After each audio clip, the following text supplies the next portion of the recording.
अपनी क्लासेज। मैं सन्नी मिश्रा आप सभी का हार्दिक स्वागत करता हूं। आज हम भ्रूणीय प्रवर्धन के बारे में बात करेंगे। इसमें हम जानेंगे कि महिलाओं में भ्रूण का विकास कैसे, यानी प्रेगनेंसी जिसको हम इंग्लिश में बोलते हैं गर्भावस्था, इस चीज के बारे में जानेंगे। इसमें हम बात करेंगे कि गर्भावस्था के दौरान उनके शरीर में क्या क्या परिवर्तन होते हैं, वह कौन कौन से रूपों में होकर बदलती हैं, या उनके किस प्रकार एक युग्मनज से शिशु की परिवर्धन क्रिया परिवर्तन होती है, यानी पूरी तरह शिशु तक बनने की क्रिया कितनी होती है। आप सभी जानते हैं कि महिलाओं में लैंगिक प्रजनन पाई जाती है, जो कि सबसे बहुत जटिल समस्या होती है।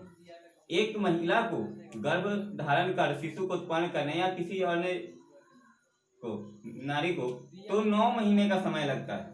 ये 9 महीने के दौरान उनके शरीर में बहुत से परिवर्तन होते हैं और बहुत सी क्रियाएं संपादित होती है।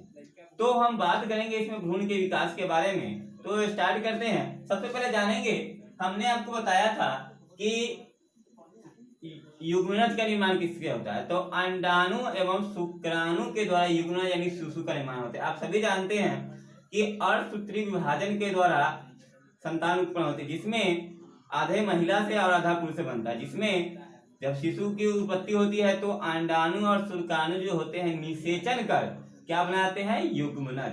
अगर पूछा जाए कि युग्मनज का निर्माण कैसे होता है, पिछले वीडियो में बताया था। तो अंडाणु एवं शुक्राणु के मिलने से, अंडाणु महिलाओं के नर जननांग में महिलाओं में पाई जाती है और शुक्राणु जो होते हैं नर में पाए जाते हैं। तो इन दोनों के मेल से निषेचन, जब दोनों मिलते हैं तो निषेचन होती है और निषेचन के परिणाम स्वरूप युग्मनज जायगोट बनते हैं। तो चलिए बात करते हैं कि भ्रूणीय परिवर्धन किसे कहते हैं। तो निषेचन के बाद बना युग्मनज तेजी से समसूत्री विभाजन होने लगता है।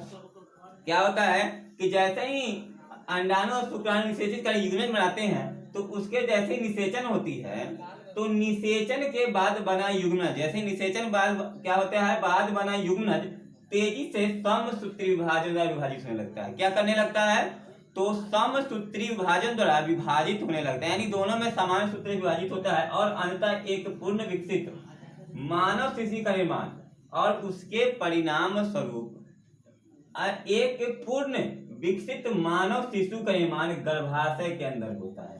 क्या होता है, अगर क्वेश्चन कहा जाए कि मानव शिशु का निर्माण किसमें होता है, तो युग्मनज में समसूत्री विभाजन के फलस्वरूप, क्या युग्मनज में समसूत्री विभाजन के फलस्वरूप मानव शिशु का पूर्णतः गर्भावस्था में निर्माण होता है।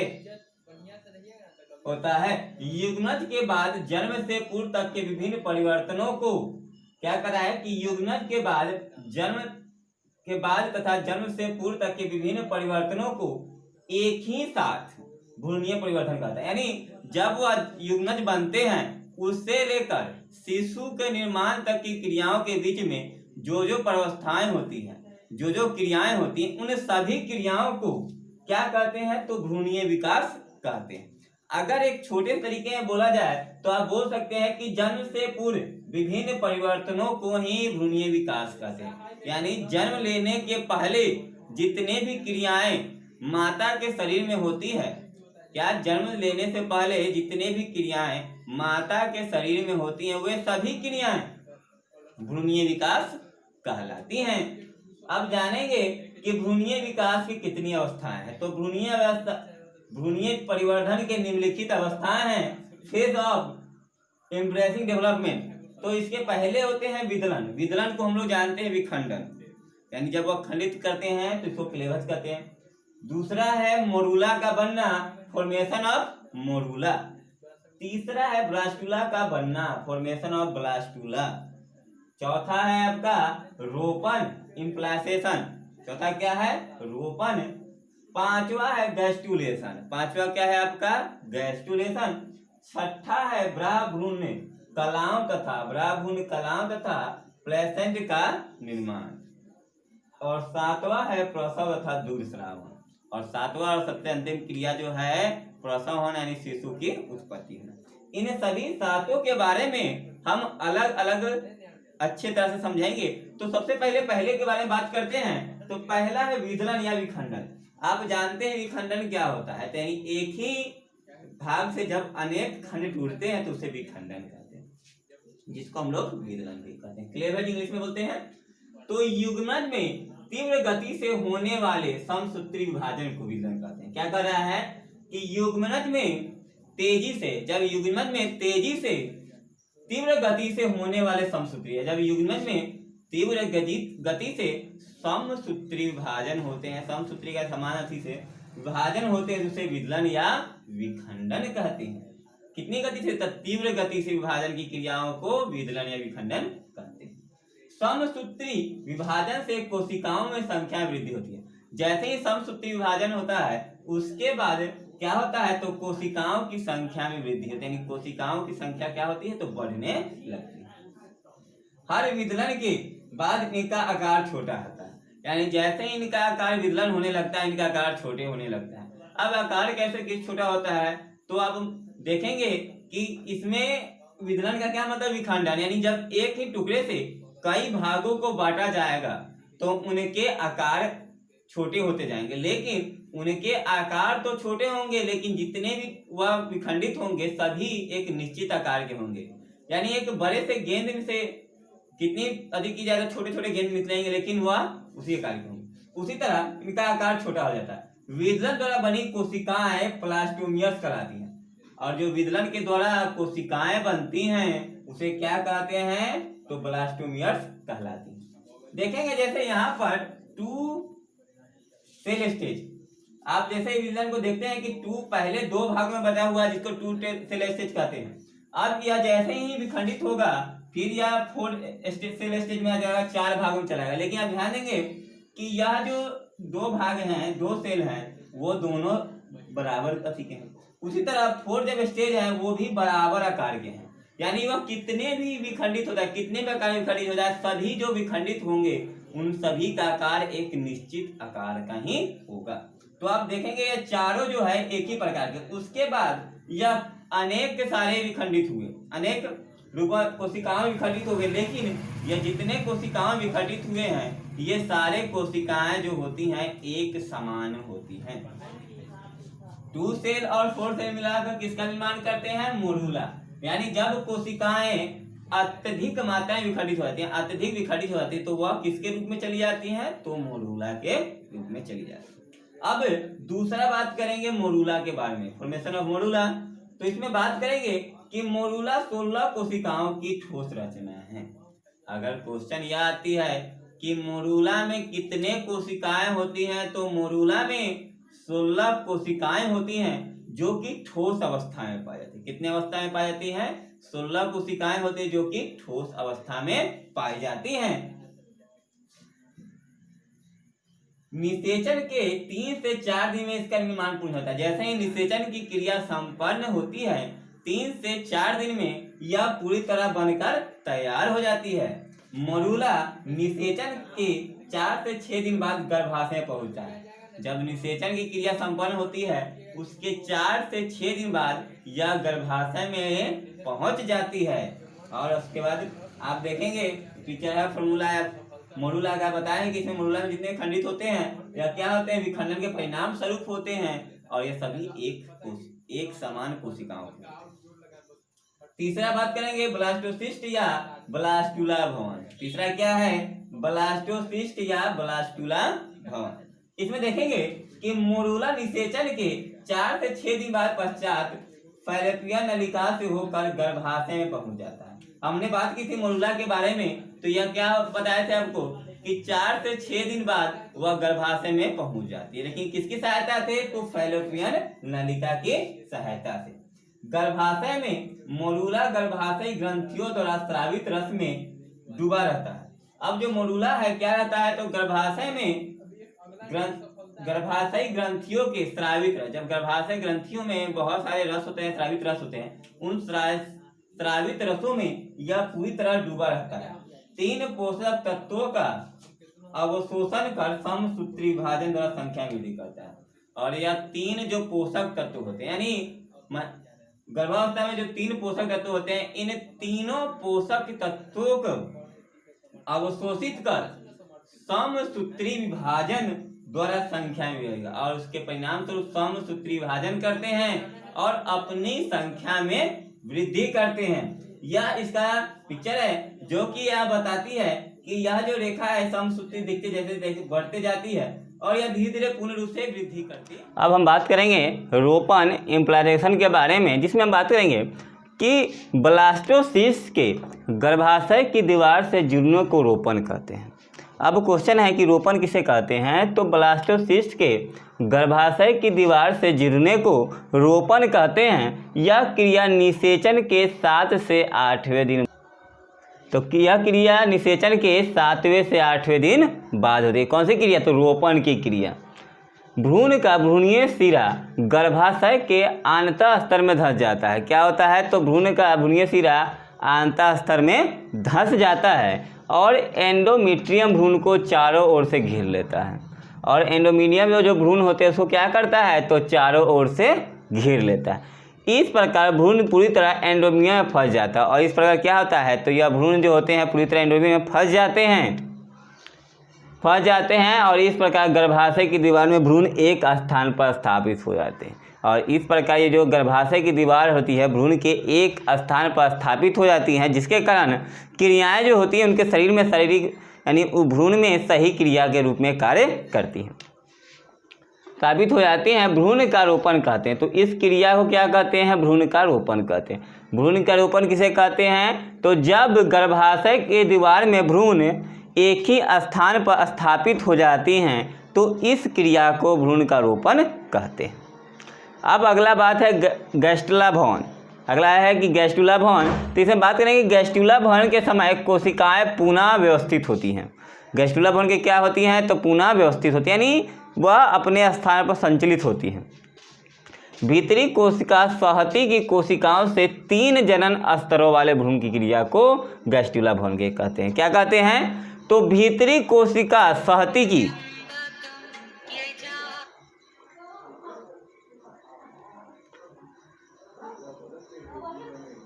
माफ कीजिए, तो सहती की कोशिकाओं से 3 जनन स्तर वाले भ्रूण बनने की क्रिया को गैस्ट्रुला भवन कहते हैं तथा भ्रूण गैस्ट्रुला कहलाती है। और भ्रूण को क्या कहते हैं, तो गैस्ट्रुला कहते हैं। अब है गैस्ट्रुला से शिशु निर्माण। अब बात करेंगे गैस्ट्रुला से शिशु निर्माण की क्रिया कैसे होती है, किन माह में कितना परिवर्तन होता है। देखेंगे कि भ्रूण में दूसरे सप्ताह के अंत तक 3 जनन स्तरों का निर्माण होता है। भ्रूण में कितना होता है, तो भ्रूण में दूसरे सप्ताह के अंत तक, भ्रूण में क्या होता है, दूसरे सप्ताह के अंत तक 3 जनन स्तरों का विकास होता है। इसके बाद ये स्तर विभिन्न अंगों का निर्माण करते हैं। इसके बाद ये स्तर जो होते हैं परिवर्तित होकर विभिन्न अंगों का निर्माण करते हैं। 6ठे सप्ताह में इन स्तरों में सभी अंगों के लिए कलिकाएं या उभार, 6ठे सप्ताह में क्या होता है, तो इन सभी अंगों के लिए कलिकाएं या उभार यथास्थान बन जाते हैं। यथास्थान यानी जहाँ पे उन अंगों को उत्पन्न होना होता है वहाँ पर कलिकाएं उत्पन्न हो जाती हैं। भ्रूण के पादों के लिए भी कलिकाएं बन जाती हैं। भ्रूण के पादों यानी पैरों के लिए भी कलिकाएं उत्पन्न हो जाती हैं। और 6ठे सप्ताह के अंत तक एक अल्प विकसित परिसंचरण तंत्र भी बन जाती है। कितने तंत्र, तो परिसंचरण तंत्र किसके, तो 6ठे सप्ताह के अंत तक परिसंचरण तंत्र भी बन जाती है। 7वें से 9वें सप्ताह में हाथ पैर बन जाते हैं और 7वें से 9वें सप्ताह के अंत तक हाथ पैर उत्पन्न हो जाते हैं। और उसके बाद पाचन, श्वसन तंत्रिका एवं बाह्य लैंगिक अंग भी अब तक बन जाते हैं। यानी कितने, तो 7वें से 9वें सप्ताह तक 7वें से 9वें सप्ताह यानी हो जाते हैं आपके 2 से 3 महीने के बीच में हाथ पैर, पाचन, श्वसन तंत्रिका एवं बाह्य लैंगिक अंग एवं बाहरी जो लैंगिक अंग होते हैं अब तक वह बन जाते हैं। यानी शरीर में सबसे पहले याद रखिएगा प्रारंभिक अवस्था में यानी सबसे पहले शिशु जब निर्माण होती है तो सबसे पहले शिशु का हृदय उत्पन्न होता है। उसके बाद ये पाचन श्वसन जो होती है हाथ पैर 7वें से 9वें सप्ताह में उत्पन्न हो जाती है। इस समय तक भ्रूण का सिर शरीर का लगभग आधा होता है, और इस समय तक 5वें 7वें सप्ताह तक भ्रूण का जो सिर होता है शरीर का कितना होता है, तो आधा होता है। यानी 5वें से 7वें सप्ताह तक भ्रूण का जो शरीर होता है, यानी शिशु का जो शरीर होता है, शरीर का आधा होता है, शरीर का आधा होता है, आधा होता है। तीसरे माह से जन्म तक का समय गर्भकाल कहलाता है, और जब तीसरे माह से और पूरे जन्म तक का काल को क्या कहते हैं, तीसरे माह से जन्म तक के समय को गर्भकाल कहते हैं। आप ध्यान देंगे कि 3 माह से पहले जब कोई व्यक्ति इसे अबॉर्शन या नष्ट करना चाहते हैं तो वह नष्ट कर सकते हैं, क्योंकि इस समय तक उनके शरीर का पूर्ण रूप से विकास नहीं हुआ रहता है।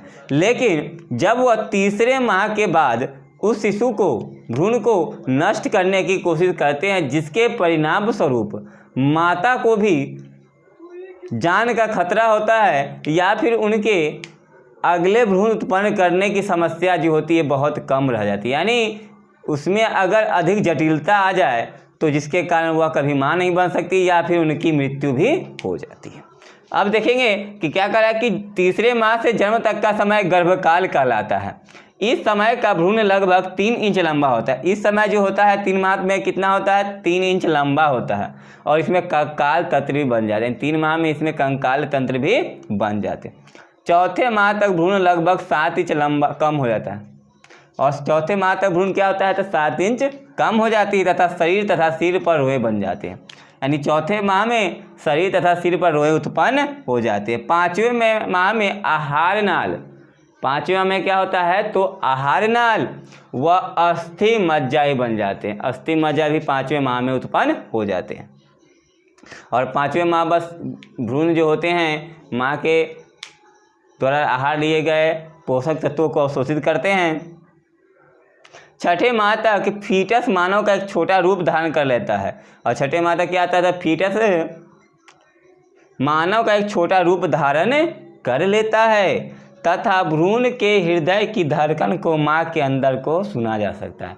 और 6ठे माह में हृदय के शिशु के जो हृदय होते हैं माँ अपने पूरे अच्छे से सुन सकती है।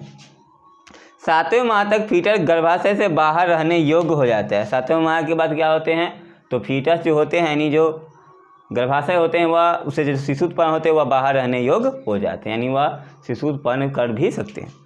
8वें माह से भ्रूण में वसा का जमाव होने लगता है, और 8वें माह से क्या होता है, वसा यानी प्रोटीन वसा जो माता के द्वारा जो भोजन अवशोषित किए जाते हैं उनके जो शिशु के लिए आवश्यक तत्व होते हैं वह उससे अवशोषित करते हैं। शरीर का विकास पूरा हो जाता है, और शरीर 7वें से भ्रूण में वसा का जमा होने लगता है और शरीर का विकास पूरा हो जाता है। यानी शिशु का शरीर 7वें माह में पूर्ण रूप से तैयार हो जाता है।